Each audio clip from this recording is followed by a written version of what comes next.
Welcome to episode 5 of the Performance Exchange podcast. In this episode, we have Ben Price, a registered sports nutritionist working with a whole range of athletes. In this episode, we talk about how Ben kind of got into sports nutrition, some of the nuances over the last 10 years, little simple tricks how the busy athlete can prepare their nutrition for the week's training. We also go in how you should optimize carbohydrate intake based on more intense days and what you should do in particular on rest days. As this was a question I often had was, what should I eat on a rest day? Should I try and bring back that deficit if I hadn't fueled well over the weekend, or should I eat a little bit less because I'm simply doing less? All those questions are answered in this podcast, as well as exploring a range of topics within it. So I hope you enjoy listening to it. Me and Ben had a great time on this podcast, and I'm sure we'll have him in again. So as always, thank you for listening.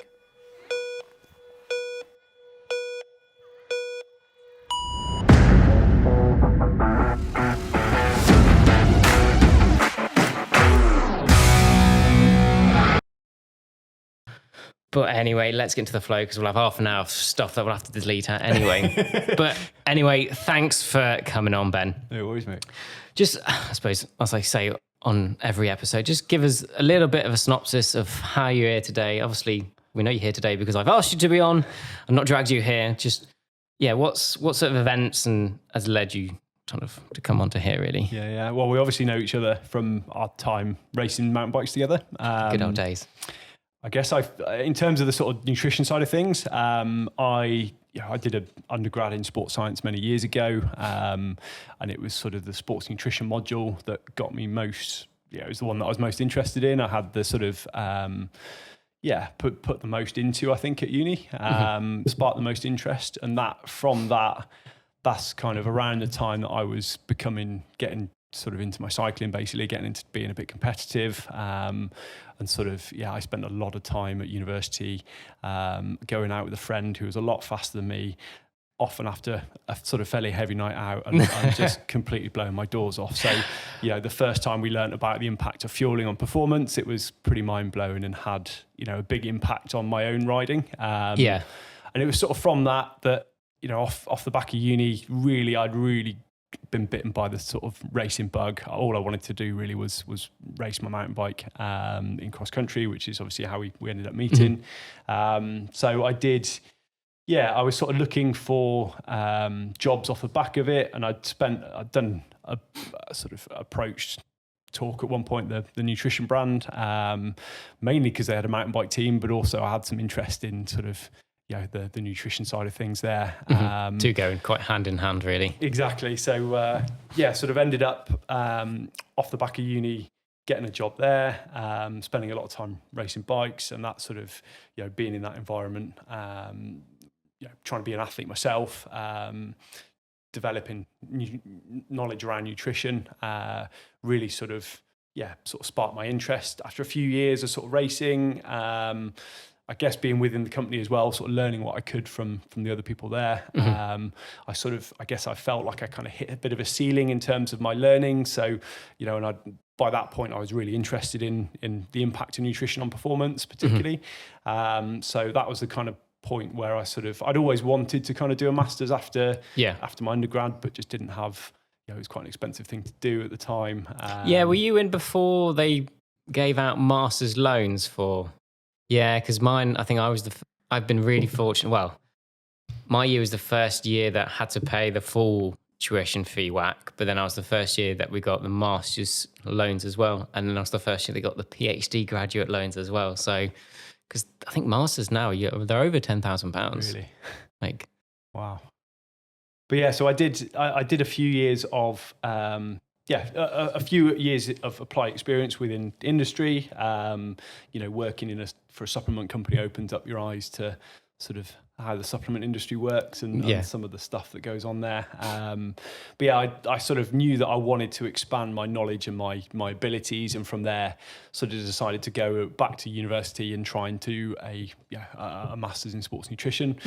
At the time, there wasn't, this is kind of, I guess we're coming up to sort of 8 to 10 years ago now that I was doing this, and it was sort of around about the time where nutrition was starting to gain a bit of traction. There wasn't huge numbers of postgraduate courses out there, but they'd sort of, there was something called the IOC diploma, so the International Olympic Committee. They had their own sort of board of experts around nutrition. They created a postgraduate diploma with all the sort of, basically, rather than having a university where you go to and you learn, that lecturer might have a specific area of expertise and then there's teaching across everything. This was a course where you had the world-leading expert on every single module, and it was kind of a theory-based for the first year, practical-based for the second year. So I went and did that, basically. That was sort of the end of my racing days, I guess, because I quickly realised doing that, trying to race and do education and do a full-time job was a real challenge. So sort of did that for a couple of years. Off the back of that, left the role that I had in talk, and then went on to sort of do a master's conversion of that postgraduate diploma into a full master's in So was that course 2 years and then you turn it into a master's, or was it a year on that and then the conversion was a year? Yeah, so it was 2 years 2 years part-time. And then, so I could do it at weekends and stuff. I think it was like 60 hours a month or similar that I had to put into it. So quite a lot of, a huge amount of reading, lots of lectures, lots of assignments and stuff. So, how did you find the course? The only reason I ask, because I'm looking at something to do post PhD, just to continue that learning side of things. As I've realised, it's one of the reasons I left my previous role. I was like, I quite like learning. How did you find the course as a whole? Yeah, it was good. I think we'll probably come on to one of the questions you got later on, but I think a lot of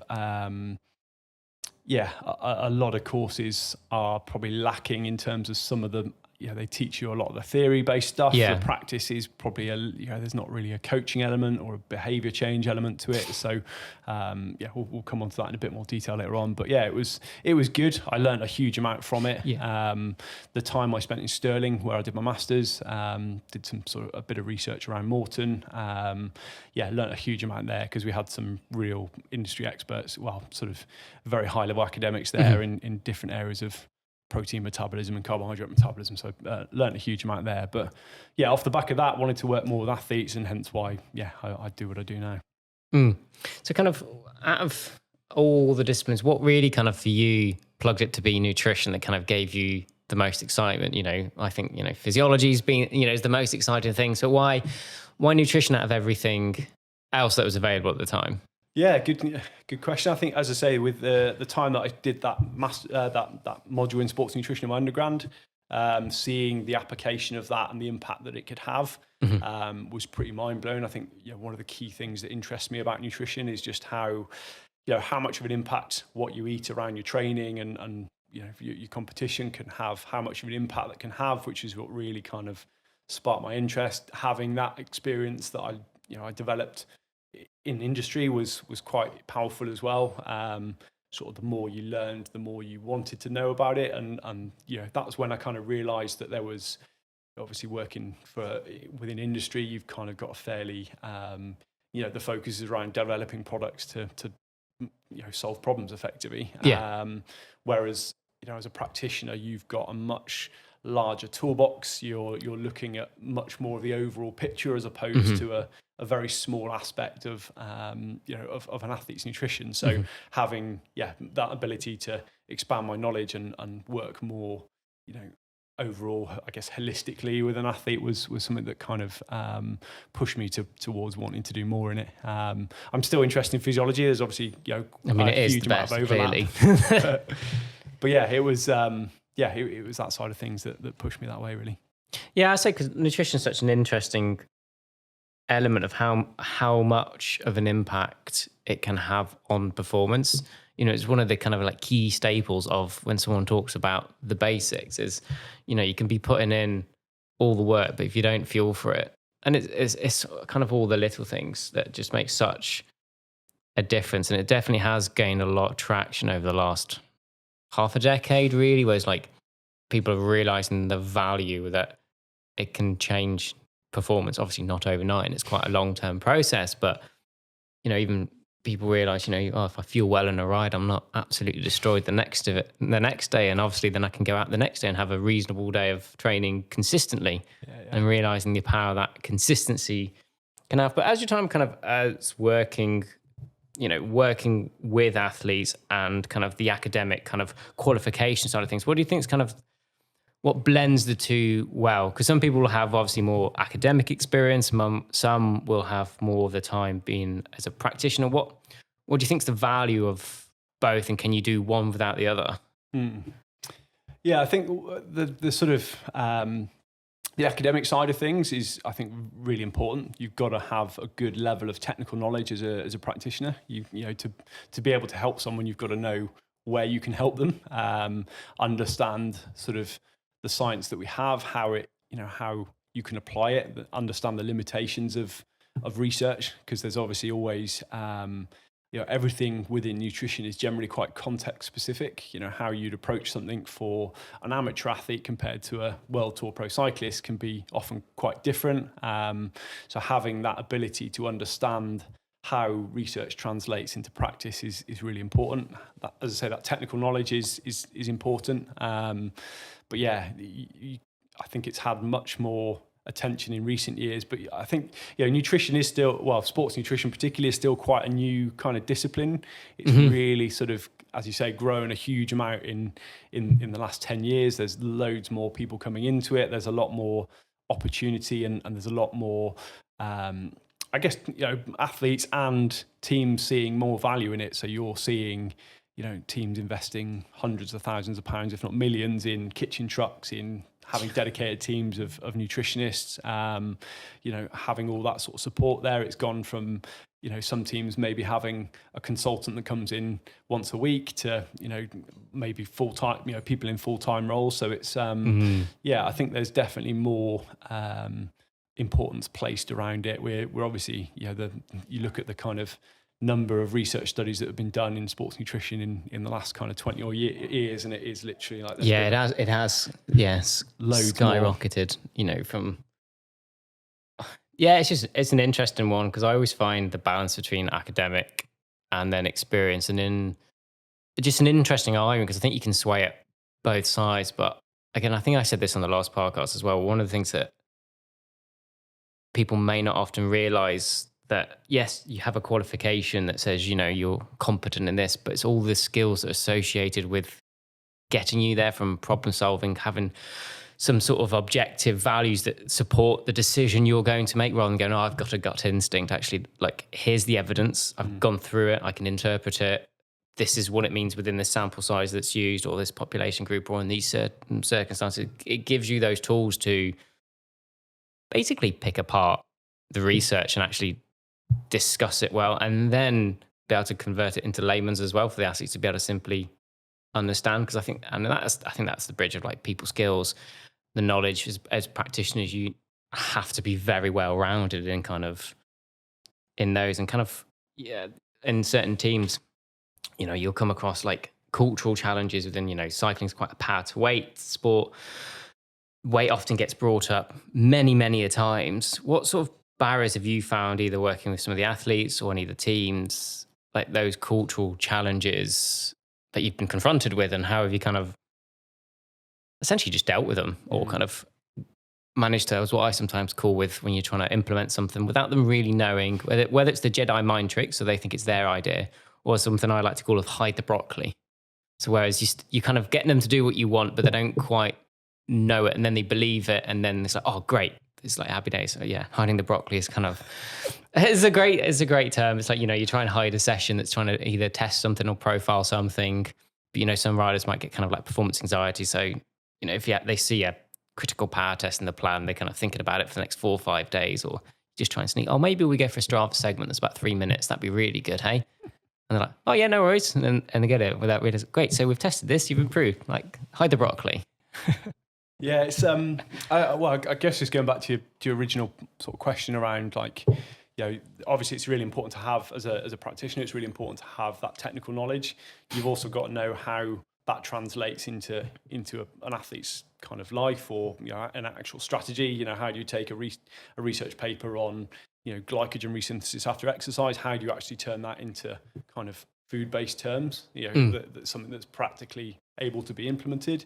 And there's also the kind of, the really key aspect of being an effective practitioner is really to have that kind of foundation of those, the ability to understand the research and translate it, but also being able to actually get an athlete to do it is arguably the biggest challenge. It's the one that we don't necessarily get equipped with as a, I think probably degree programs are changing now, but it's one that you kind of have to learn yourself, which is where the experience comes in, developing techniques to be able to understand how to, get an athlete to do it. Because the problem is that you could have the best knowledge in the world, but if you can't get someone to do it, then it's literally useless information. So it's kind of, you've got to have all three to be effective, I think, certainly at a high level anyway. Yeah, I think a lot of it as well, like you said, you can have all the knowledge in the world, but if you can't communicate that effectively or action that knowledge, it's almost, a lot of it can be almost classed as like logistical challenges within athletes as well. It's like, okay, the simple thing, all right, you need to fuel more on race day. You pre-race meal, for example, but actually, it's the travel, what do I cook, how do I transport it? It's those skills to translate, you can state the obvious, you need to fuel more, but then it's how you go and intertwine that as well, I think, is and having all those little like tools in the toolbox, like you said, makes quite a bit of a difference. There's a sort of, obviously nutrition is kind of a bit of a behavior.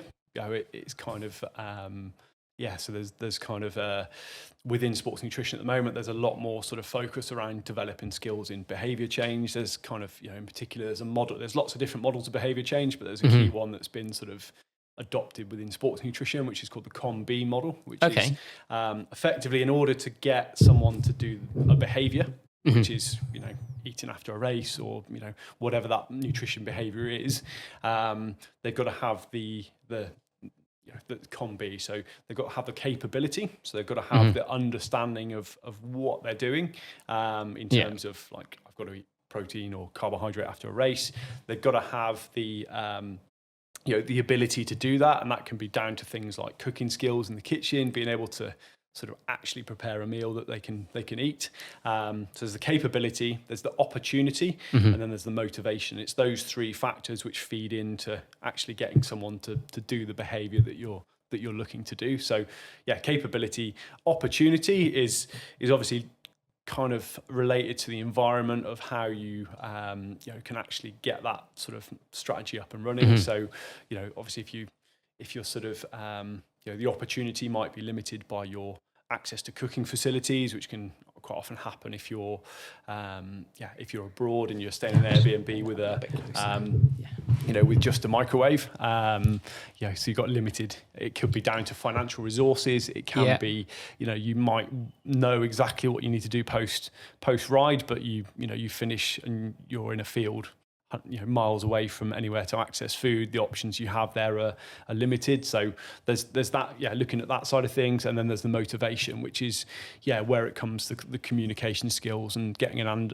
understanding, the sort of trying to make sure that the athlete understands the importance of nutrition, buys into why they should be doing these things, understanding why, and that can be down to the kind of culture of the sport as well. It's trying to get them to see the value in it all, and trying to almost put it, it's not just, I suppose is where you get like performance lifestyle practitioners come in and actually have these athletes got the skills to actually function as an athlete as well. And not only just it's not just from a sporting perspective, but actually, cooking is I think, the first year at university is normally quite a one that separates ones that can cook, the ones that can't, that know, the difference in the washing machine cycles to the ones that, and like, how do I work a washing machine? It's those basic, like, life skills. Life skills, and seeing that it's not, being able to cook effectively, like a long day at work, but to fuel that and to like live a healthy, balanced lifestyle really as well. It's kind of seen it for the bigger picture. I think more athletes realize that it's not just, you're not just fueling performance, but you're fueling for health as well. There's going to be there are downsides, obviously, if you're not going to fuel your day generally. And like you said with culture, like Yeah, cycling is just an interesting one.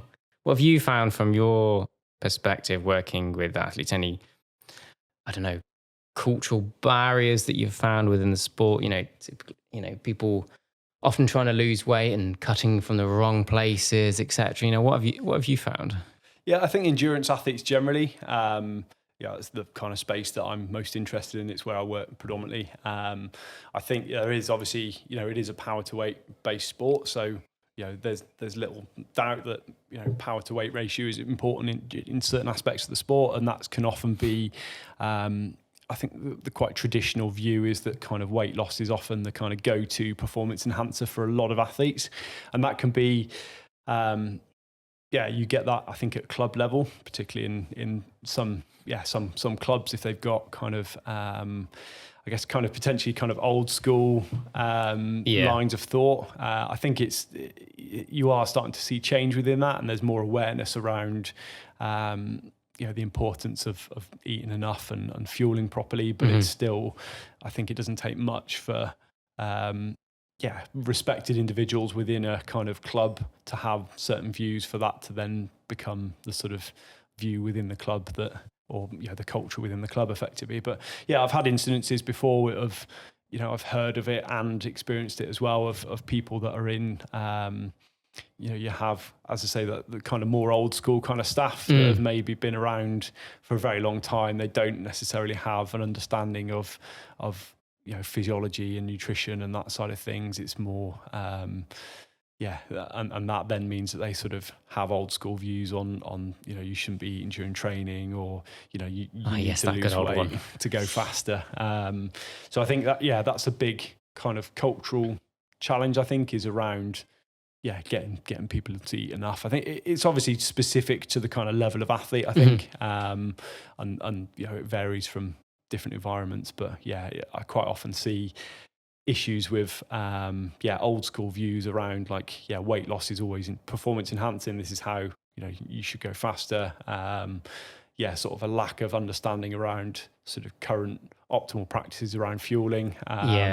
And that sort of can create a bit of a toxic environment where you get athletes under fueling, and it has big negative implications on health and performance, really. Yeah, and I think you make a really nice point, kind of linking back. I think as well, this is where the academic kind of qualification side also underpins kind of your views as a practitioner, because it gives you the ability to take, I think it should do, how well you take it is not, it's probably more up to the person, but the ability to have constructive conversations, to take critical feedback, not necessarily criticism, but ways that actually you can discuss things as a team with athletes and across practitioners. Because I often find as well, you need to have a relatively good understanding of all different elements. As a physiologist working as a cycling coach, you do need to have the basic understanding of nutrition, but then having a conversation with a nutritionist, it helps everything align and go, actually, rather than 5 different people shouting from 5 different, or, singing from 5 different hymn sheets, it does allow you to have those conversations with athletes. Because I am finding more and more now even with job interviews, because I do a little bit of lecturing, a few of the students, ask, what have you done, et cetera, et cetera. Any tips that you can have is actually that experience working as as part of an interdisciplinary team. So you can go, it's actually the physio's place to intervene with the nutritional content, because they're best mates with the physio. So the physio can start the conversation with the athlete. So then the athlete comes to the nutritionist,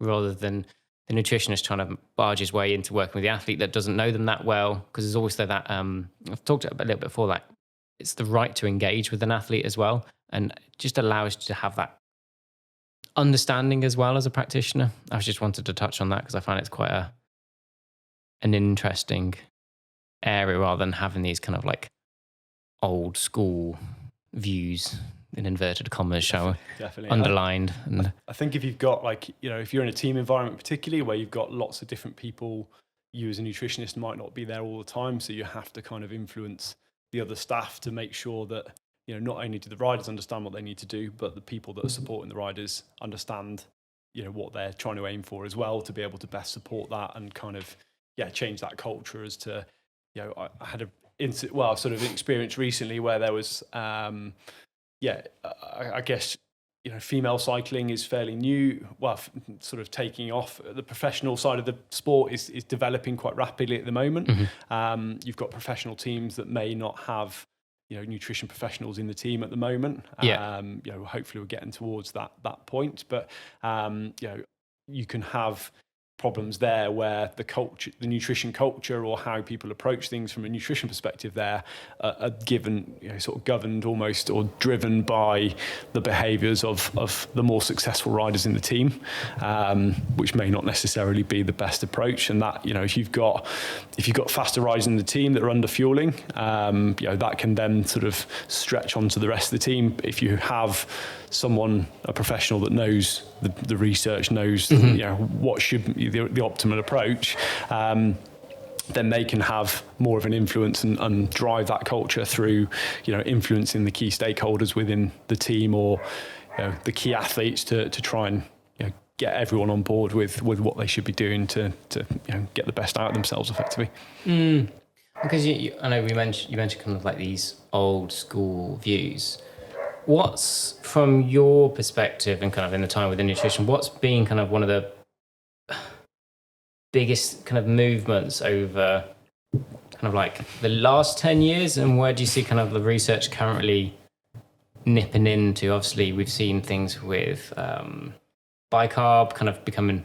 I saw a post from Tim Podegar early today, and looking at this, some of the research has been out quite a few years before it's actually been pushed in the mainstream by a particular brand. I think everyone knows who we're talking about anyway. What's kind of for you, like I said, one of the biggest changes over the last decade? Can't believe it. And I was around for that decade as well. Terrible. And of course, kind of what appears to be new, as it were. Yeah. I think on the whole, it's quite rare for there to be like really big changes within sort of overall practice, I think, because generally, like, a single study doesn't necessarily completely transform things. It's generally, we have to have a kind of decent body of evidence before we can make really firm conclusions around changing things completely. So a lot of the key principles I don't think have changed that much. A lot of the kind of newer stuff is fine tuning existing strategies effectively. There's not, we don't see huge amounts of new supplements that are well supported by research. We don't see huge numbers of like new strategies that are sort of been adopted. So I don't think there's been necessarily like huge changes. I think there's, certainly within endurance sports, we've seen a bit of a shift, probably led by, the approach of certain teams and the sort of media output from them, but like a bit of a shift from sort of, probably 5-6 years ago, there was probably a real interest around sort of fasted training and training with low glycogen, sort of almost restricting fueling.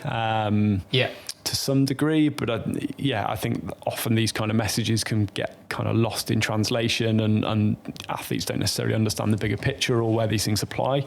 And then there's now been a real shift, I think, towards sort of almost the opposite of that, like really sort of a real focus on optimal fueling most of the time. So it's, I mean, you do occasionally get some papers that really change things. We've had a paper on a study on protein metabolism that's kind of changed our view on it. That was kind of published around December last year. That sort of showed us that we didn't necessarily, there wasn't necessarily a limit to sort of post-exercise muscle protein synthesis rates. That originally it was thought that like sort of 20 or 30 grams was the maximum amount of protein that the muscle could take in a single feeding, but now we know actually, funnily enough, if you measure it beyond sort of 4 hours and give a large dose of protein, actually the sort of muscle protein synthesis, which is the kind of the creation of new muscle tissue, that can go on for as much as kind of 12 hours. There's always limitations within the research, which is like a lot of existing studies kind of looked at a fairly small window. This new one, the reason it's probably partly novel is because it's looked at it over a longer window and seen different results. So I don't think there's been, on the whole, I don't think there's been huge developments, but there's always new and interesting stuff coming out, which is, I guess, part of the reason why I'm interested in the topic. You can never really, you never kind of, you can do a PhD in a single topic, and there's literally hundreds of different topics you can get into as a nutritionist. So it's always, there's always opportunity for learning.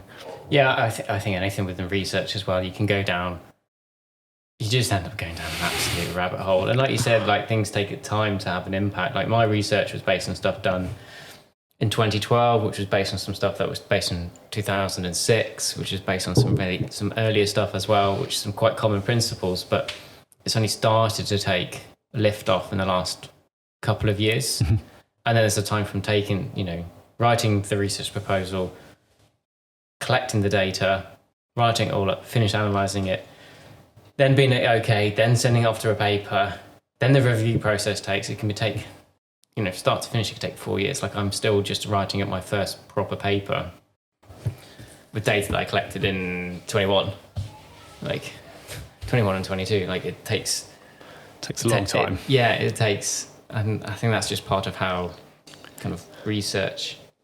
It's a slow process. It's a slow process. You can read a paper in 20 minutes or so. You'll go back over it a couple of times, but the amount of time it does take to kind of go through those papers, especially if you're doing those long studies, which, looking over stuff over a 12-hour period is labor intensive. Like, I think, one of the reasons why it's important, I think, to do to spend some time in the lab as a nutritionist or a physiologist, is you start to understand some of the limitations and some of the work that goes into, doing this research. I took part in a study back in February that was, it involved kind of 5 days of my, 5 full days of my time to go and be a participant, and the investigators got to do that for 10 people. On top of that, the measures they're taking are going to take months and months to analyse. There's a huge amount of work that goes into kind of trying to answer nutrition or performance related questions in a systematic way, so we can be fairly sure. And it gives you some appreciation for the amount of work that goes into it and some of the limitations of the data that we see in terms of like how it applies to how it applies effectively. Yeah, I think it's like, it almost goes back to a point where kind of the blend between academia and qualifications, actually. Because at one point you're the end user of research, and then at another point you can be the start, someone that starts, that informs the research, really. It is good to see the picture, because, we can do lots of field-based work, but then that has lots of validity issues between, there could be environmental factors, how certain can we be sure that these factors are influenced by what we've changed, but you do it in the lab, it's not ecologically valid. It's always kind of a balanced argument trying to find that sweet spot. But I find that the more practitioners that kind of get into the academia side of things within research are far better at recruiting. And I'm only kind of speaking for myself, I suppose, in this instance, but we're recruiting the samples that are where that research will mostly be used, rather than just having there's a bunch of 15 active university students. Actually now it's becoming amateur cyclists, nationally competitive cyclists, pro Conti level cyclists. Is actually becoming more applicable. And I think that's certainly changed, a little bit in the research. Like, who we want to base this on is actually who we're actually basing the research on. It's like, training intervention, you give 10 active people this program and the other one and a different program, well, they're both going to get stronger just because they haven't done a huge amount of exercise. Like, I could have told you that and saved you the research. It's one of those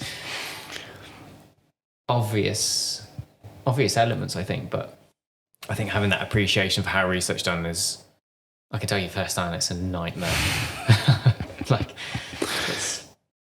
And just the amount of money involved, like to answer simple questions, costs, to do these research studies, it's a full-time job for 6 to 12 months. It's, you've got a lot of lab time. As I say, the study I was doing in February involved, multiple MRI scans within a day. So you're using a £250,000 machine with a full-time expert radiographer on top of the academic doing the research and the students. So it's it's great, to answer a question like, what's the best formulation of carbohydrate for recovery after exercise. It's it's pretty crazy how much work goes into this stuff. Yeah, and I do find as well with the nutrition, you can get away with a little bit more in physiology because that you tend to look at very specific things. But often if you look at anything glycogen related, we've got muscle biopsies, or the famous doubly labelled water, heavy water. You're looking at all these things which are expensive, thousands and thousands of pounds, require a lot of analysis within it. Like I'm looking forward to it. I say this now, I'll be whining back in kind of getting towards the winter where I've got all the muscle fibers, all the immunohistochemistry, all the muscle fibers to individually take apart, to then chop and then count how many type 1 fibers, how many type 2 fibers they've got. It's a long, and I've not learned that process yet as well. So it's going to be, and even trying to get people to do more than one biopsy, particularly like if you're looking at anything from a longitudinal point of view, like that's quite a few biopsies. And while they are painless, it's still an invasive procedure, which can be uncomfortable. It's, it can be quite a heavy time. But let's get into some of the nitty gritty for the listeners. Kind of some more, because we could talk about research all day long, really. We could really bore people to tears with this. We could. But kind of, I think one of the things I really like to hear from your point, well, I know the answer, but it's also nice to hear it from someone else. Like from how important is fueling, not just from a single session, but from, let's say, from a week to a month? Like what sort of difference could it be making to someone, they've been stuck training, let's say nutrition is an issue, like what sort of changes have you seen? Like how, if you were to stress the importance to someone, how would you go about conveying that to an athlete? So I think when we look at fueling, I think the key thing to bear in mind is that really you're looking, I guess it's probably got different definitions to different people, but I guess the way I see it is fueling is kind of talking really about your sort of total energy intake over the course of a day or a week. And I think when you look at sort of, if you were looking at sort of hierarchy of needs in terms of what's the most important aspect of nutrition, particularly from an athlete perspective in terms of, maintaining health and performance, getting as much as they can out of training, the single most important factor, the kind of foundation of any nutrition strategy is around sort of trying to get enough energy in to support those needs. So that's kind of, if you're kind of, I guess, under fueling and not eating enough based on your sort of total, daily requirements, you're potentially putting yourself, at risk of what we call REDS, RED-S, relative energy deficiency sport, which is effectively by spending sort of relatively long periods of time in a state of what we call low energy availability, which is low energy availability is effectively if you were to say take in 3,000, I'm just throwing out some rough numbers here, but say you were to take in 3,000 calories on a single day, but during that day you went out and did a ride whereby you expended, say, over 2,500 calories. Your body can't do anything about, really to kind of stop you expending that energy during activity.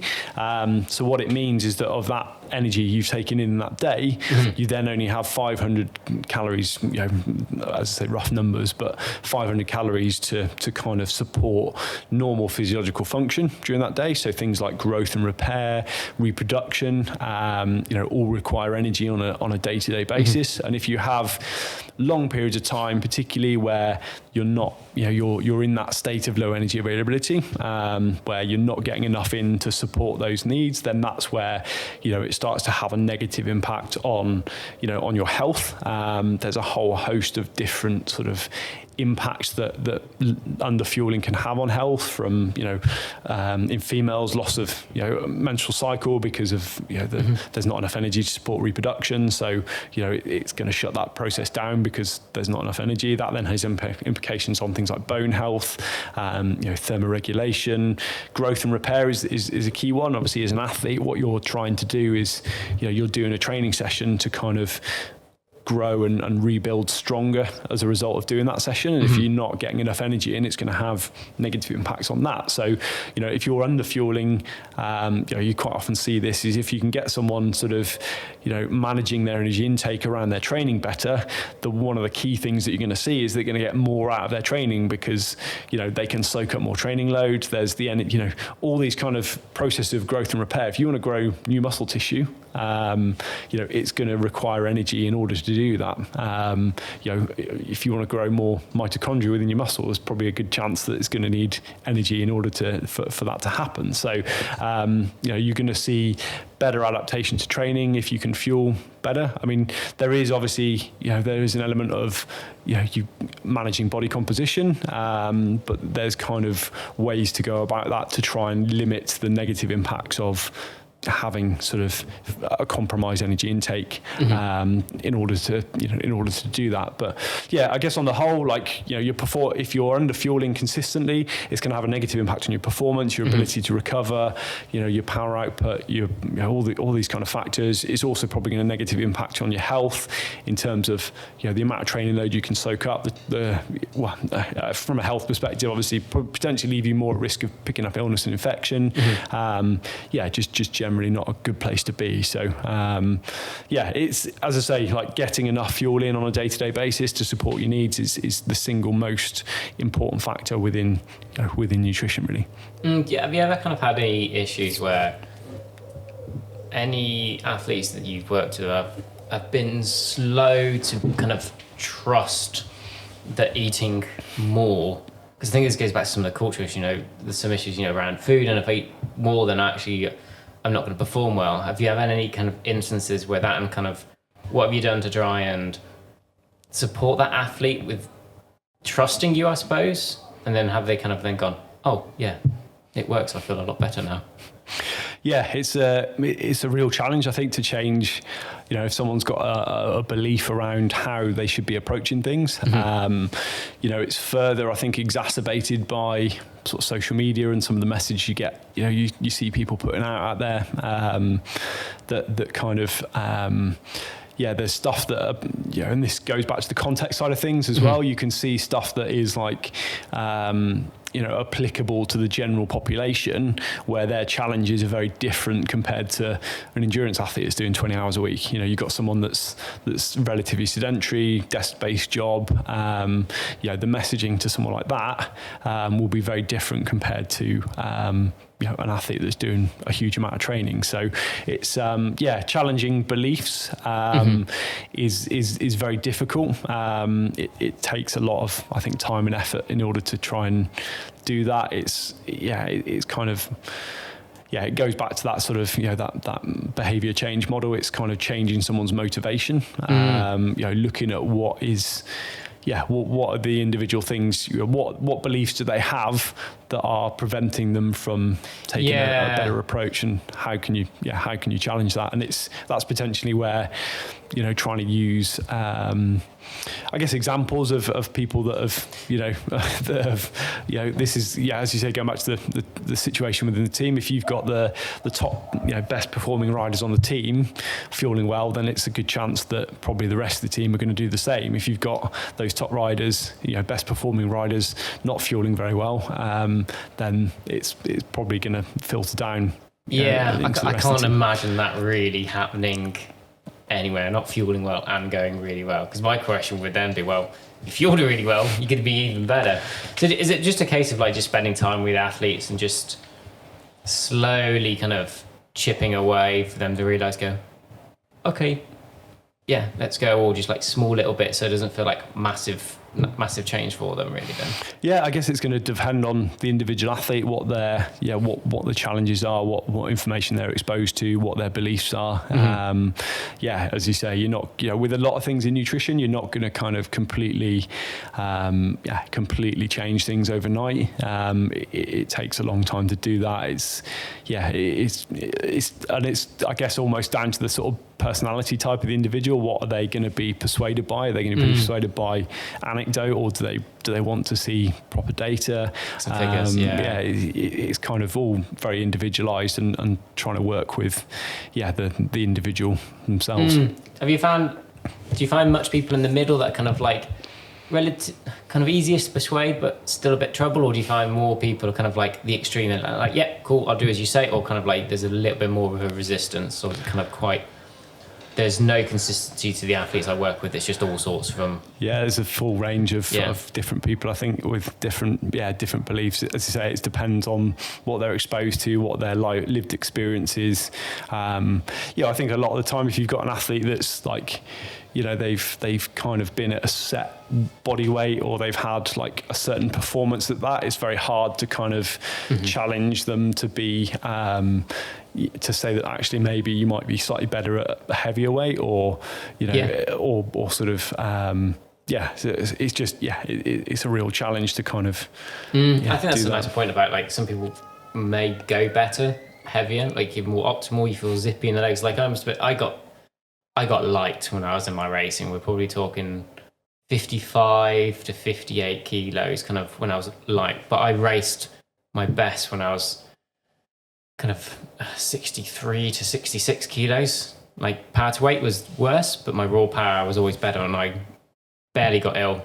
Like when I was light, I could pick up things quite easily. Or you do like a long couple of, 10, 14, 10 days to 2 weeks kind of worth of training, solid hours, and then be like, you spend more time being ill, you're losing that consistency. You might have had like 2 hero weeks, but actually like that, I could just build it up steady. I could take on more as well, so that continue building up, rest, recovery. I always went better when I was I'm sure you've seen the heavier. There was a study that came out of Australia, I think, that looked at track and field athletes. It was like they monitored these athletes over 5 years. It was quite a big sample size, quite high level athletes, and I think there was something along the lines of like for every the less time that athletes lost through illness and infection, basically you were like, the fewer weeks that you lost, the chance of being able to achieve what you wanted to in terms of performance was like 7 times higher, or I've completely butchered the results, I think there.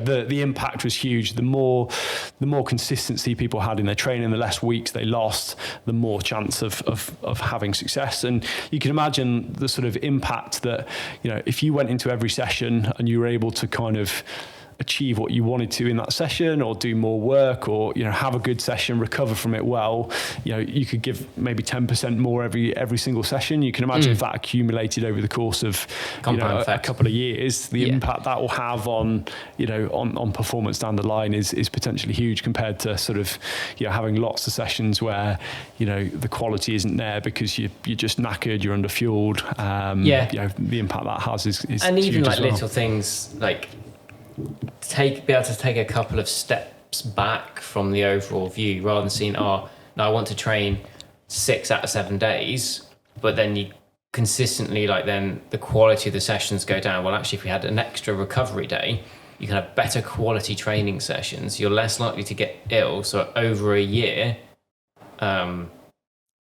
you lose less training. So actually your training hours are up for having a day less a week.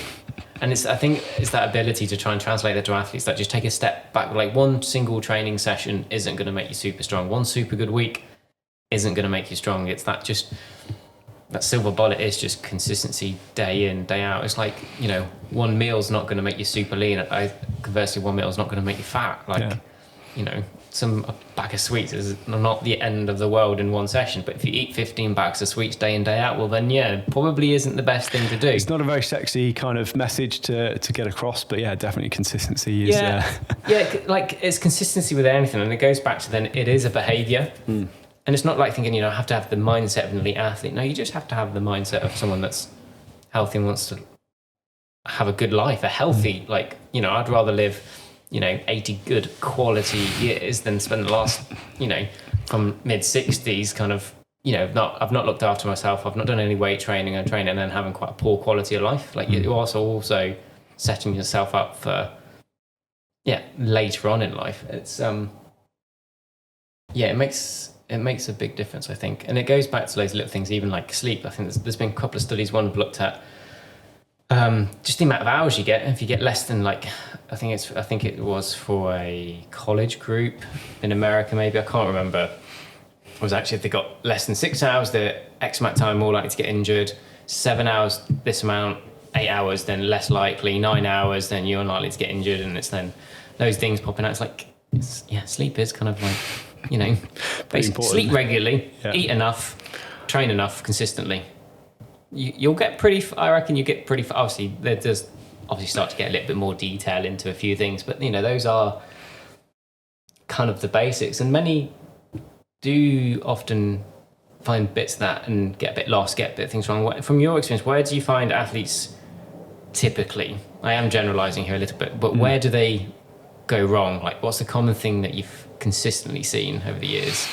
Yeah, I think I was thinking about this one before I came here, and I think it's quite specific to the sort of population that you're looking at. I think we have a lot of sort of reasonably high level athletes that are maybe not the top end elite, but sort of racing at a high level, where probably too much of a focus is placed on trying to optimize body composition, and that's then having negative impacts on overall fueling. So that, I think that's kind of the challenge there is probably more around like the way they're going wrong is just not taking on enough and putting on too much of a focus on trying to stay lean. There was a study a few years back that got quite a lot of sort of focus in the cycling press, and it basically looked at some sort of category 2 and above road races in the UK. Basically kind of took quite a big group of them, divided them into two, based on, I think it was basically some of them had an intervention that was focused around sort of trying to improve their fueling. I think there was some stuff around weight training as well. One group was kind of just left to crack on their own.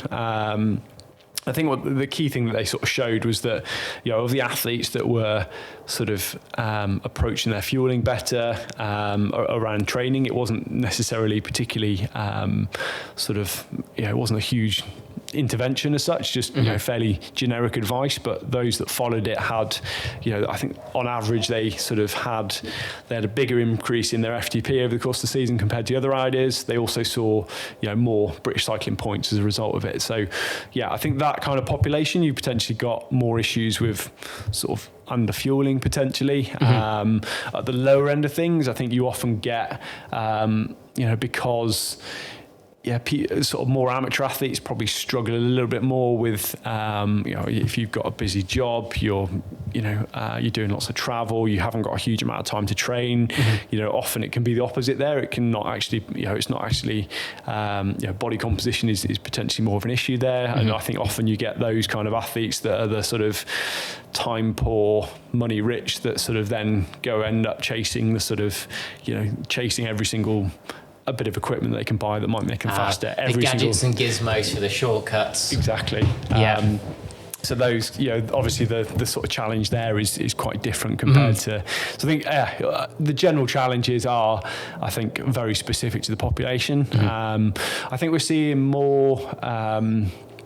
There's been a lot of research focused on this around sort of the sort of fueling for the work required effectively. So trying to get people to, certainly when there's heavy training loads, trying to sort of make sure that on a day-to-day basis, they're adjusting their nutrition to better meet the needs of those sessions. I think you see a lot of people that are, they kind of just approach things pretty much the same on a day-to-day basis. You get to a weekend and that's your time to get longer hours in, but you don't actually change a huge amount of how you approach that.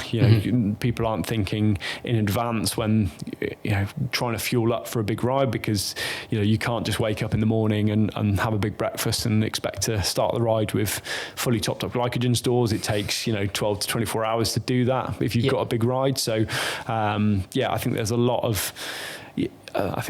of room for athletes, and that's one of the key things that I often work with people on is trying to get them to fuel better on a day-to-day basis to manage their needs. And by doing that, you can better manage body composition, because you've got less kind of days where you're fueling better based on your needs, and that can help with the body composition side of things. It can definitely help with training quality, because if you're fueling better on those heavier days, it's going to mean those sessions are better. You're less likely to kind of carry a deficit into the next day and find yourself ravenously hungry because of it. Do you find, because one thing I remember struggling with, I was quite tuned to like fueling on the bigger days and on the bike, but it was the rest days that always kind of, do I need to eat more to kind of count the potential deficit that might have been in yesterday, or do I need to eat less? Do I need to change kind of the composition of the macro side of things? Well, if I'm doing less, do I need less carbs today so I can have a bit more protein side of stuff? Like,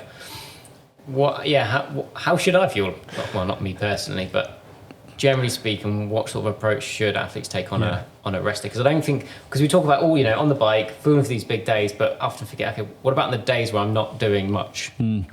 Yeah, the rest days are always kind of a challenge, particularly if you've got someone that's doing, big heavy weeks, and then they go from a day where their budget might be 4,000 or 5,000 calories to a day where it's more like 2,000, and that's actually often the time that they're potentially the most hungry. So I would get hungry. I'm hungry. I was always bad for this during my time of racing, where like I would, you could quite easily dig yourself a big hole at the weekend. You'd go out, do lots of riding, not really fuel it as well as you should do, and then find that you get to the Monday and like you just can't. You're so hungry. You're kind of catching up for that. Yeah, so we had a co-op, literally where I used to live when I was doing my masters, within 30 paces.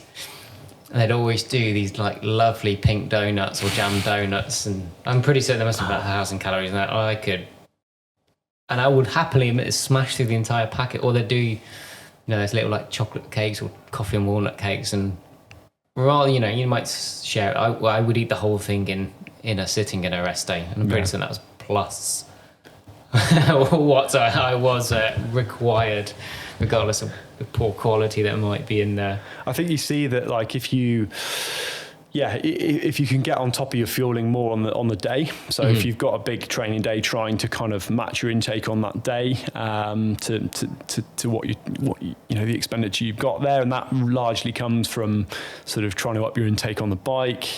Probably having good strategies in place, kind of post exercise. I think often people don't really realise what their requirements are, and again with that sort of body composition focus, people often see, I think, those big rides as like a chance to try and drive a bit of weight loss, when that might not necessarily be the best thing to do. There is stuff you can do. Generally what we tend to see is that your protein and fat requirements on a day-to-day basis don't necessarily need to vary a huge amount, or certainly they don't, the calorific kind of proportion of your daily intake that those make up doesn't vary a huge amount. It's your kind of carbohydrate that's the bit that needs to vary the most based on the demands of training. So that's kind of, I guess, the kind of key thing from a macronutrient perspective.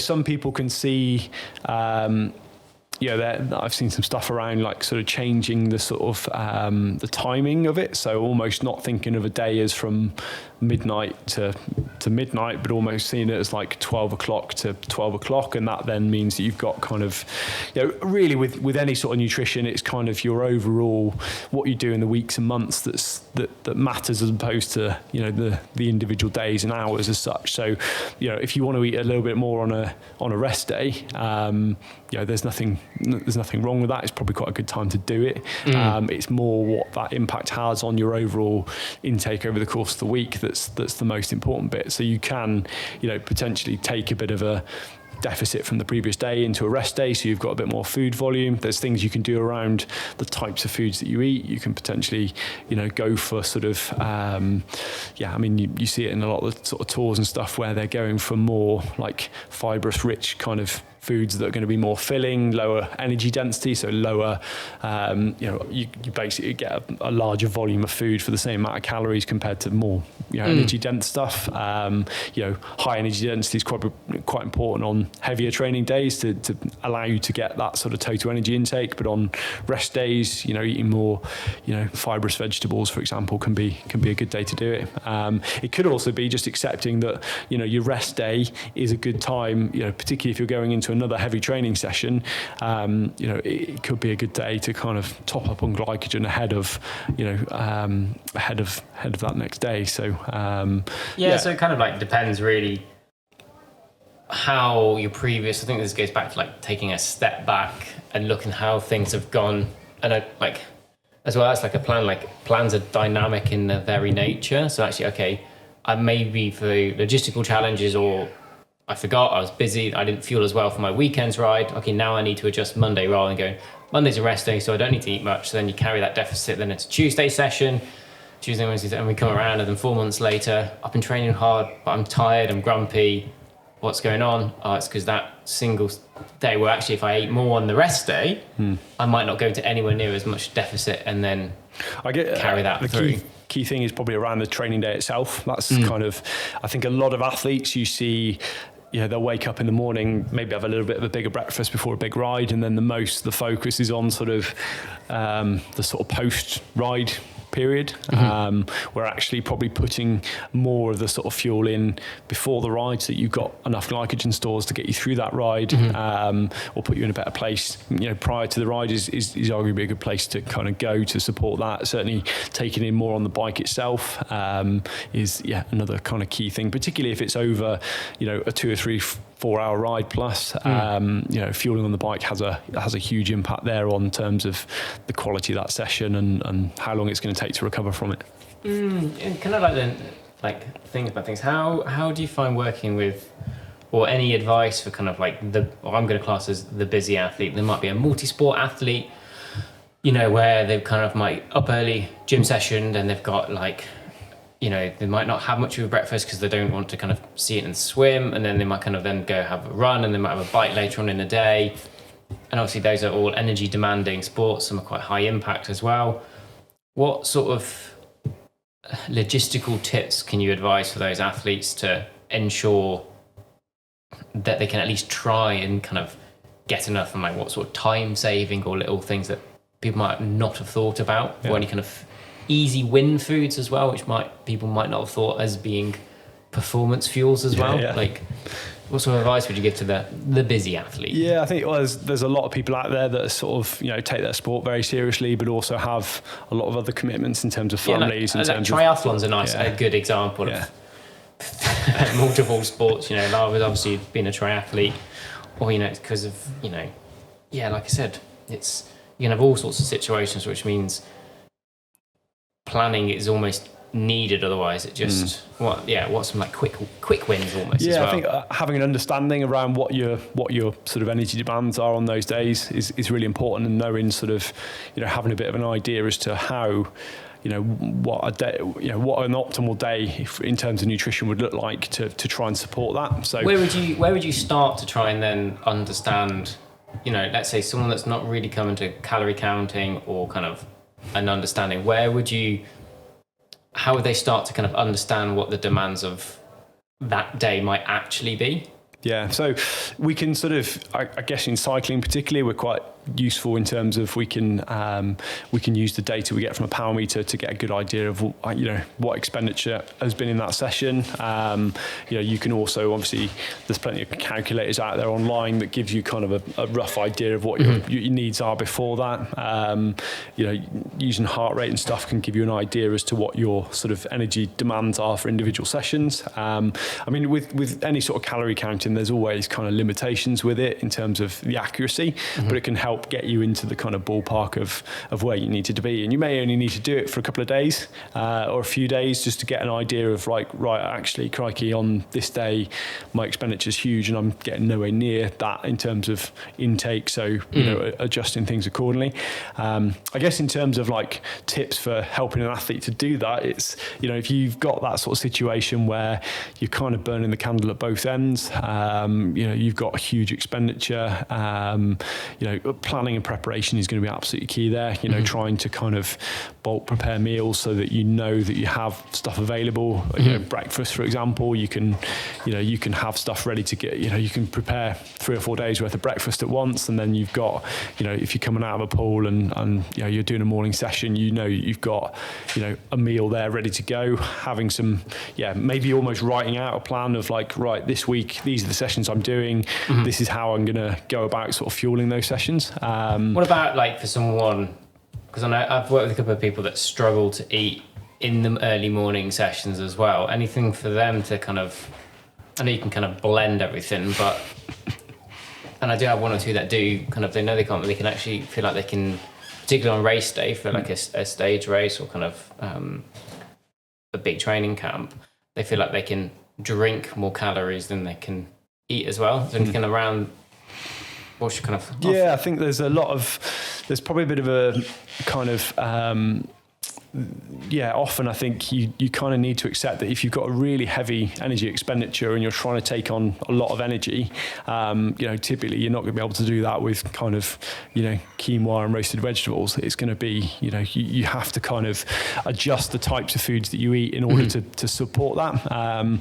This is kind of a time where actually having some more sort of, I guess potentially sort of processed foods or easier to kind of energy dense foods that allow you to kind of get in enough energy without sort of having a massive volume of food to eat is a kind of key one there. So like in terms of the morning sessions, it could be trying to get a little bit more in the night before. So, you know, having like a yogurt pot before you go to bed or some cereal before you go to bed so that you've got more, you know, glycogen in your system ready so that, you know, if you aren't eating before that session in the morning, you know you're going into it with a reasonable amount of energy in your muscles to use that. It could be, as you say, using more sort of liquid sources, you know, more sort of easier digesting carbohydrate sources to sort of help get you through that session.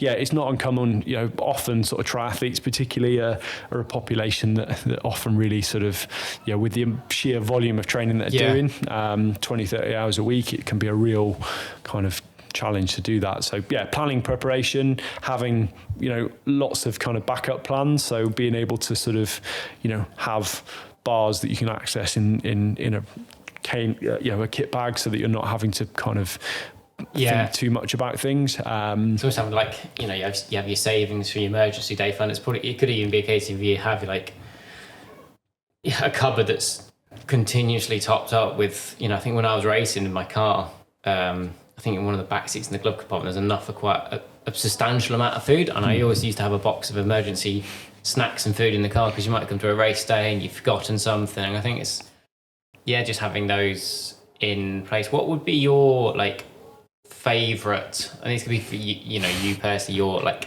energy dense food, your quick easy wins, like what would be those for you? Yeah, I mean, there's any sort of, I mean, when it comes to fueling training, obviously the key kind of aspect there is around sort of carbohydrate, really. That's that's kind of the bigger, as I said, that's the bit that's most variable, and that's the kind of, certainly around those kind of training sessions, that's the kind of priority. If you've followed any of the sort of stuff on Fuel the Ride Academy, you know, we're a big fan of like Rice Krispie Squares.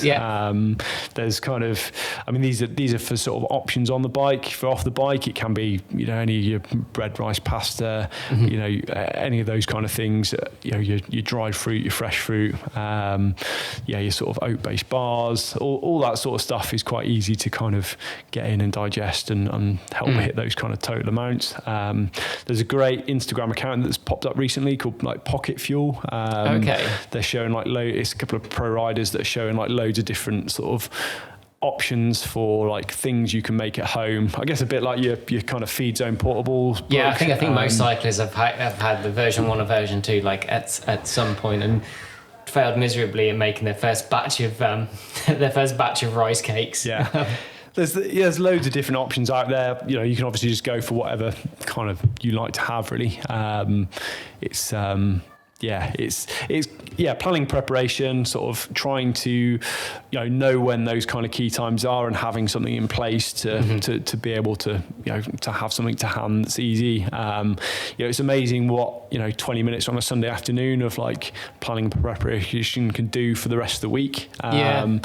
Batch cooking stuff, having as you say, having those kind of snacks easily available, having stuff in the freezer so that on those days where you don't have 40 minutes to cook a meal because you're going straight from work to a training session, having stuff that kind of is easy to prepare when you get home, so that I don't know. Yeah. I mean, worst case, you can stick it in the microwave. Okay, it might not be as good as a freshly cooked meal, but having food is better than having like no food, I suppose, by quite a and also a long way. Like having backup plans, like having a sort of plan B and plan C if you get home and your fridge is empty, having like sort of fallback options, meals that are very easy to prepare, maybe takeaways that are sort of I mean there's loads of kind of ready meals out there now that are sort of better formulated, that you can kind of more healthy. I'm not a big fan of sort of labeling foods as kind of healthy, because you've got to look at kind of the overall picture of the diet, but there's better quality kind of foods out there. There's loads of meal prep companies out there now that are sort of if you have the budget for that can be a really effective way to very to good do at things. searching the continual offers. I used to have one of my backup ones. It wasn't the most nutritionally interesting, but it basically hit the carbohydrate demands and protein demands. Was basically packet rice and a couple of eggs, and for me, I'm a decent amount of salt. And for me, I quite enjoyed that. I could had a bit more time. I'd do fresh rice and let that cook while I was probably shower or clean the bike, or literally packet rice, put the frying pan on, scramble a couple of eggs up. Some frozen veg from the freezer. It's there's a lot of things you can do that sort of give you those options without with a bit of planning and foresight.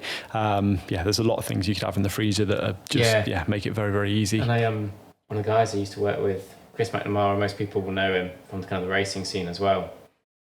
He would time his morning. He had a fancy rice cooker. I was very envious of this rice cooker. But for race days or even training days, that's one of the things he did very well, was he'd have it on a timer. Yeah. So he'd be woken up. He'd wake up and his rice would be cooked for him. His coffee machine had been like warmed up for the next half an hour. So you've got your fuel, and he was quite consistent with. He would have that for every race morning, and little things like that can just make that automation side of things can make just one thing. You just prep for your bed. You don't have to worry about it. It's made up in the morning. Carry on. I'm not sure many people like rice in the morning, but you can. I have actually got one throw-out question which I didn't put to you beforehand, because Laura came out to me with the question, and it's on food nutrition. But why does the banana seem so popular still? You see it absolutely everywhere, covered in the ground. This is Laura's question. Why do you think there's such an association with sport and banana? Yeah, good question. It's not apples, it's not oranges. They're like a staple food. They're pretty cheap. They're pretty ubiquitously available. They're kind of quite an easy.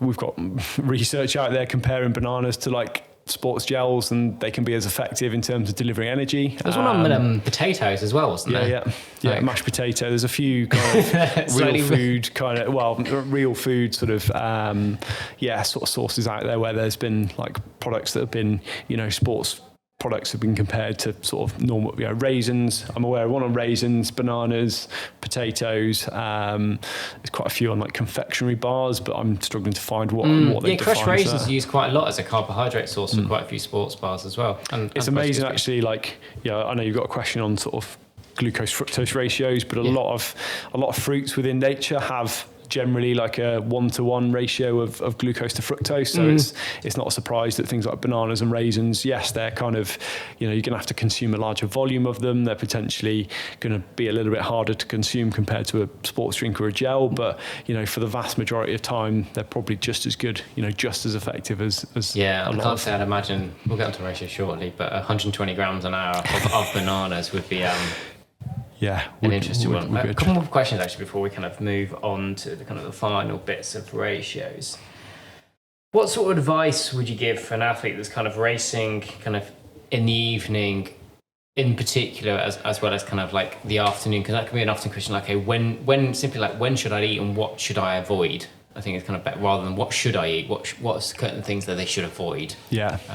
I guess for a lot of amateur athletes, kind of evening races are relatively short in terms of, it might be a crit race. It's probably not going to be on much beyond like a couple of hours. You've got your evening mountain bike race, your crit race, you've got 45 minutes plus 5 laps, so an hour tops generally. Yeah, so I think the key thing to bear in mind with that sort of pre-ride meal is it's always generally a kind of fine tune of things. It's not, you don't want to be massively reliant on sort of, trying to take your energy stores from, your glycogen stores from kind of empty to fully topped up, because it just doesn't happen in a single meal. Yeah. So really it's, with anything like this, it's kind of looking at the sort of 12 to 18 hours before that session. So actually it's probably more looking at, rather than the pre-ride meal, it's more looking at like breakfast and lunch on that day. Yeah. Are you getting enough fuel in there to kind of top up glycogen enough so that by the time you get to the evening, you're sort of ready to go? The pre-ride meal or the pre-race meal is often a time when there's more potential to do damage than good. If you have a really heavy meal that doesn't sit very well. I think everyone's been there at some point and unfortunately may have either tasted it again or seen it again. Exactly. So it's kind of making sure it's something that's going to be relatively light. It's going to be, hopefully the majority of it is going to be digested by the time that you get to the ride itself. So generally we look back anything from sort of 1 to 4 hours, depending on how much time you've got. Generally, the more time you've got, the more you can eat because you've got more time to digest it. In terms of figures, it's obviously really going to be dependent on, what the total demands of the day are and what your intake is over the course of the day. The general kind of consensus is anything between sort of 1 to 4 grams of carbs per kg body weight. Generally, like anything above 2, 3, 4 is going to be for really heavy activities. I probably wouldn't do that before a 1 hour race because it's, that's a huge amount of your daily energy budget in a single meal that, really you could get that in earlier in the day and it'd have more of an impact there. So, going for something that's well accustomed, that's relatively light, allowing yourself enough time to digest it.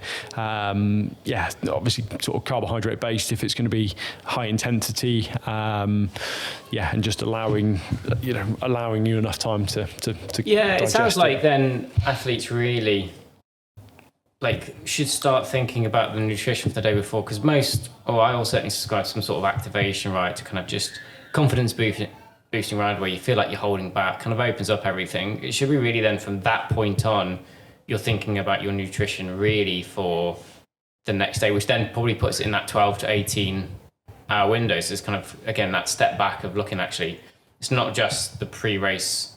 That's just to keep you fueled rather than to fuel you for it. Yeah.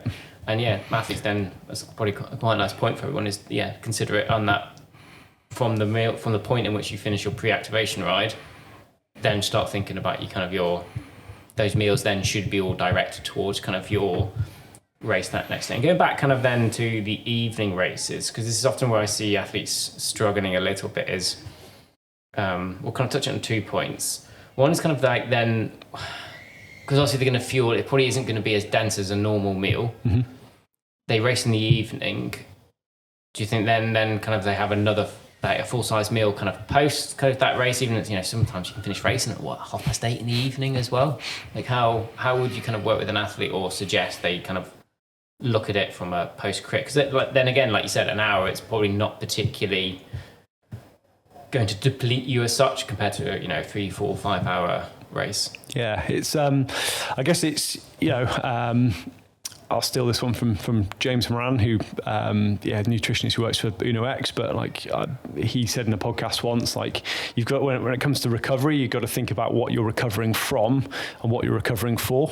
So how hard was that session, and then also what are you trying to get bounce back for? So if you're doing a crit race and it wasn't that hard, you spent a lot of time in the bunch, you maybe did 5 minutes of effort towards the end, then you're probably not going to have a huge amount of work to do in terms of recovery from it. If you're then going into a few easy days of riding, it's probably not going to be that important to kind of really get on top of it. But if the situation might be different. If it was a really hard race, and then you're going to be doing, the following day, you're going to go into some really hard efforts, or you're going into another race or that side of things. So, without wanting to cop out of giving you a decent answer too much, like everything with it is really kind of context specific around what you're trying to achieve.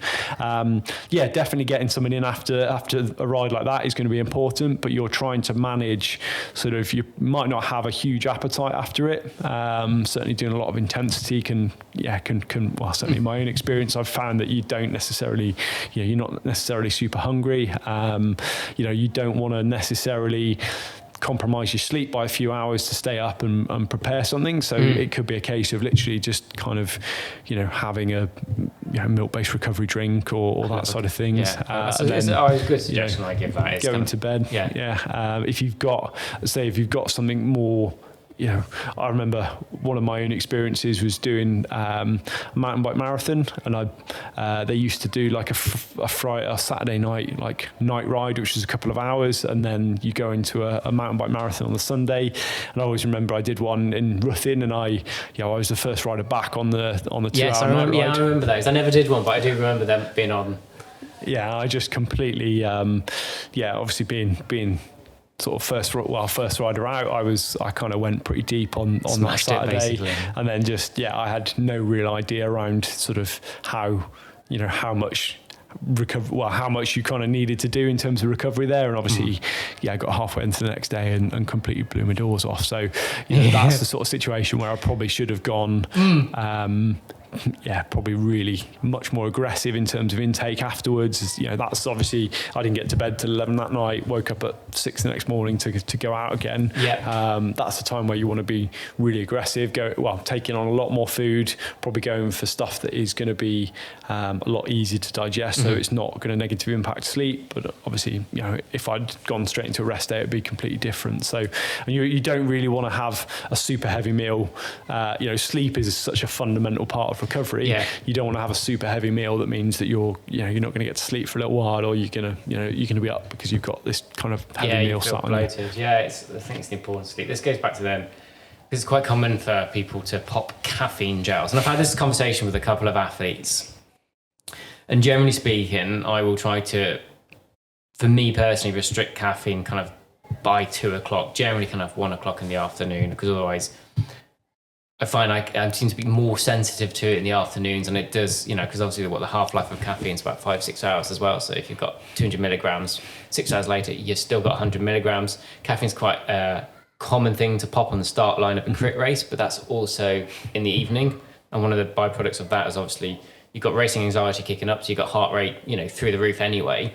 Stick caffeine on that as well, because I've had a few athletes where they gauge their effort through heart rate, which is fine for training, but I find for races is to bin it off the screen completely, because no matter what your heart rate is, unless you want to be dropped, you're going to have to do what you're going to have to do. You're going to have to go as hard as you can. And obviously, you've got race anxiety, you've got a stimulant kind of going through you as well.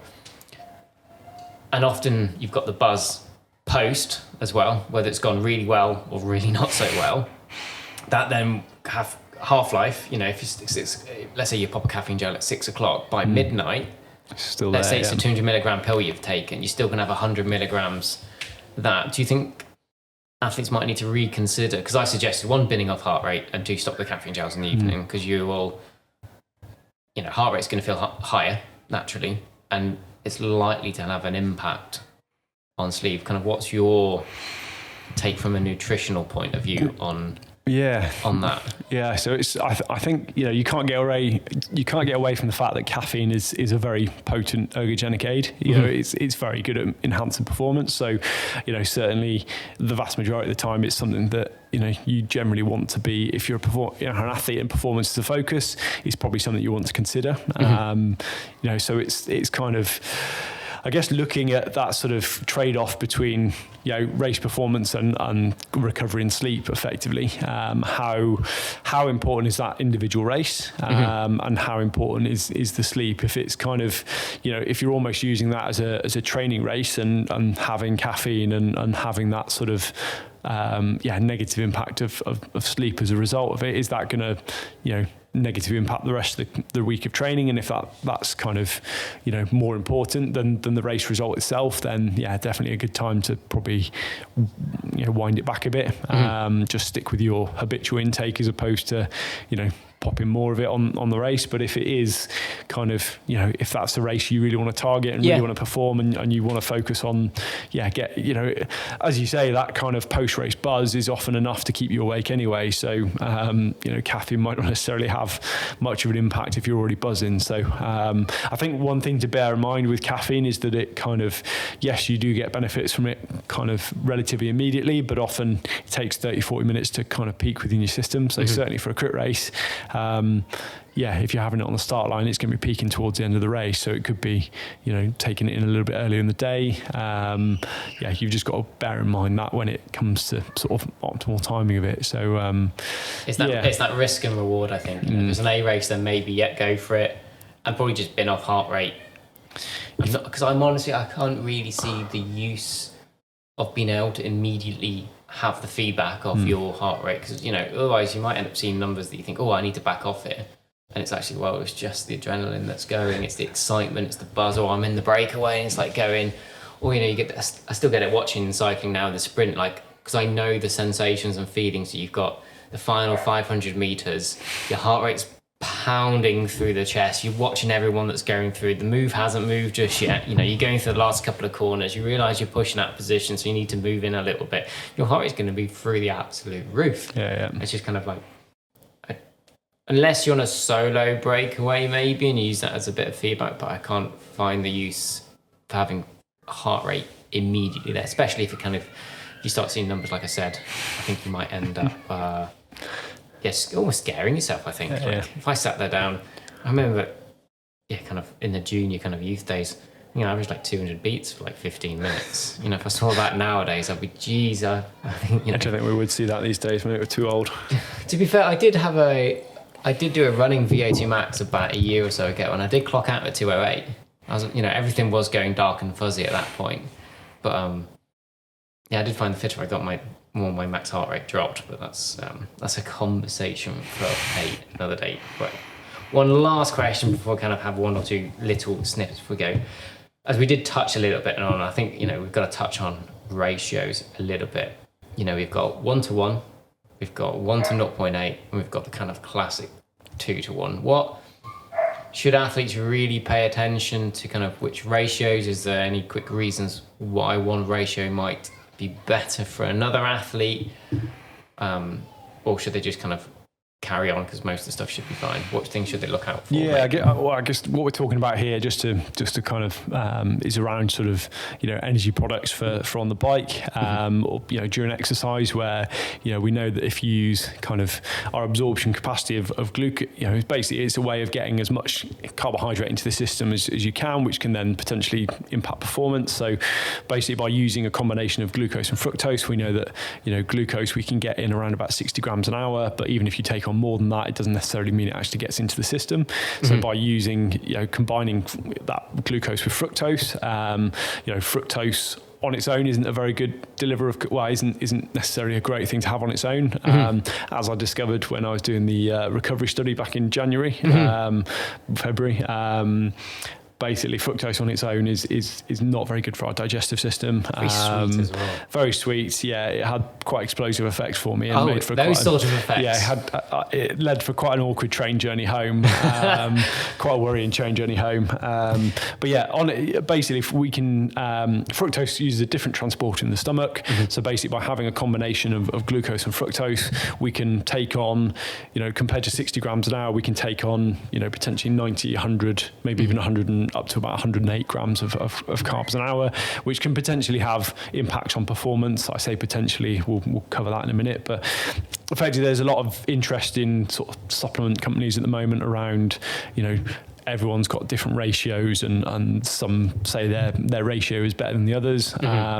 Again, this is really like getting into a minor detail, really. I think a lot of, certainly from my experience of working within a sort of, a supplement brand, you sort of see that a lot of the athletes that use these products probably aren't kind of really using them enough for this sort of thing to really matter. You know, if you're only taking on 1 gel an hour, you know, 20, 30 grams of carbs, it doesn't really matter what kind of ratio it is. It only really sort of matters when you're sort of pushing really high intakes, which, you know, probably has relevance to the elite where they are potentially wanting to take on those kind of upper amounts. As I say, we know that sort of 60 grams an hour is roughly the max amount of glucose that we can take in. So generally, like the kind of current guidelines as such around sort of carbohydrate on the bike is if you're doing reasonable intensity and you're doing beyond 2.5 hours of exercise at that sort of, you know, decent intensity, then potentially you want to take on 90 grams an hour. In order to achieve 90 grams an hour, you have to have a combination of glucose and fructose. It seems like around that sort of a 2-to-1 ratio of glucose, so 60 grams of glucose to 30 grams of fructose appears to be sort of, you know, a good ratio in order to achieve that. There's something called oxidative efficiency, which is basically a big term for how much of the carbohydrate that you actually take into your stomach actually gets into your system and is used by the muscle. Is potentially an indicator of how much of that carbohydrate is kind of being absorbed in the small intestine into the bloodstream and being used. If you've got low oxidative efficiency, it potentially means that you've got more of it sort of sat in the gut, where it can potentially have stomach, you know, cramping related issues or gastrointestinal issues. So we know that sort of 2-to-1 appears to be the best sort of ratio from the perspective of oxidative efficiency. So we seem to get most of that carbohydrate seems to get into your system. There's obviously individual differences between different athletes. Really, sort of the 1 to 0.8 ratio or the 1-to-1 ratio seems to be sort of relevant when you are trying to push on beyond that 90 grams an hour. So if you've got an athlete that's trying to achieve, you know, 100, maybe 110, 120 grams of carbs an hour, in order for that to be absorbed, you potentially have to increase the fructose the fructose component of that mix to allow that extra carbohydrate to be absorbed. As I say, once you get beyond sort of 80, 90 grams, the oxidative efficiency kind of seems to come down. We don't seem to, you know, to achieve the sort of, you know, someone might take on 120 grams of carbs an hour. That doesn't necessarily mean 120 grams of carbs is actually getting into the muscle and being utilized. You know, we see some studies where they've fed crazy amount. I think there was one that's like one of the early papers from Ask You Can Drop where they fed like 144 grams of carbs an hour, and like even then, like they were only sort of actually seeing the muscle using, I think, just over like 110 grams an hour. Don't have the exact figures, but like, you know, it gives you some idea. Like if you've got 30 grams of carbs backing up in your gut every hour, you know, after 3 or 4 hours, you're probably going to start having some big issues there. So I think in terms of the ratios, it doesn't really matter that much unless you're pushing those really high end figures. Then potentially having, you know, I think there's a lot of brands out there now that are sort of saying that 1 to 0.8 is potentially better if you're pushing on, you know, you look at Science and Sport Beta Fuel, for example. There's other products out there. I've got no kind of recommendations about which specific I think there's one, only a couple of brands that are doing the 1 to 0.8, I think, at the minute. Yeah. But I think it's a good point. It's actually those probably more relevant to when you are pushing those really high figures. And the sort of, I guess one of your next questions is around sort of carbohydrate dose. Sort of how much should we be aiming for? And I think that really high end sort of intake is maybe not relevant unless you are in the sort of top end elite kind of. Yeah, and I think as well, it's a good point. It's also based on what power outputs, what's the actual metabolic cost of your, right? Because if, you know, you've got CP north of 400 watts, your zone 2, you're going to be hammering a lot of energy cost through it. And I think this kind of taps into this whole zone 2 stuff that's quite illuminated the cycling world a minute. There is a different metabolic cost for people in the same zone. You know, for someone that's a 50 kilo rider versus an 80 kilo rider, that zone 2 ride for the 50 kilo rider probably can be fueled and met. Whereas the 80 kilo rider, you know, you do simple let's say they're tapping out, you know, solid CP, they're tapping out 300 watts, let's say, let's make up some numbers.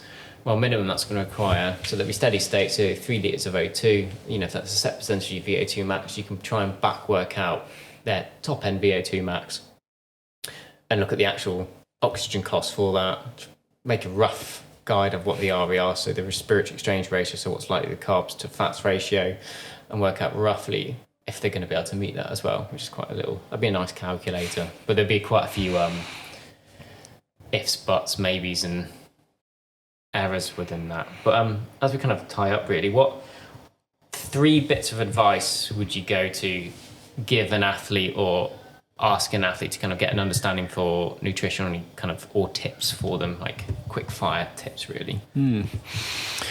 Yeah, I guess in terms of that, it's quite difficult to kind of give sort of 3 overall ones. But I think, if I was to kind of have to, if you hold me to it, I think, eating enough is arguably the most important sort of fundamental.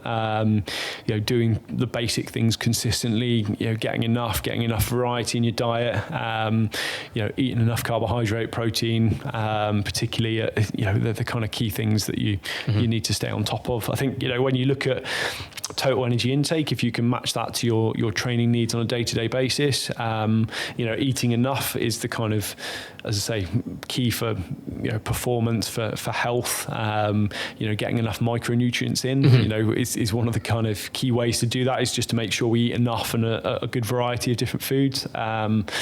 Eat enough, do the basics consistently. I guess that's probably kind of a couple of kind of the key things. You've got, after that, it's kind of looking at sort of, once you've dialed in that sort of total intake, it's a case of looking at sort of the macronutrients on a day-to-day basis. So making sure you get enough protein, get enough carbohydrate, as I've pretty much just said there. Varying the sort of carbohydrate intake to match the demands of the different sessions that you're doing. Obviously the hydration side of things is quite important, staying on top of that. It's kind of like working at the base of the pyramid to kind of get the simple things kind of sorted first before you even think about, is this single supplement going to make the absolute change? But Ben, it's been an absolute pleasure kind of chatting all things nutrition, and I hope everyone has found it useful. Where can people find out more about you, if they want to come work with you, or some advice? How is it best? Well, stick your Twitter link in, Instagram, and where else can they find more information about you?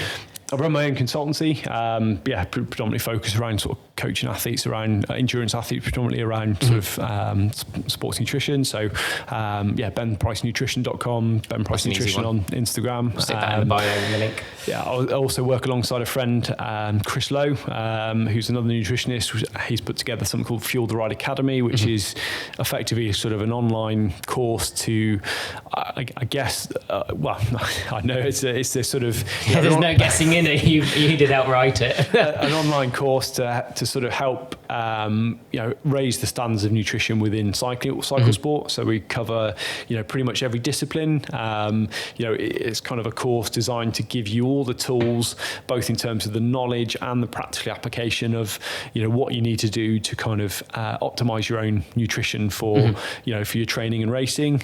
It's pretty comprehensive. We're pretty proud of what we've put together. It looks really good. I've had looks at it.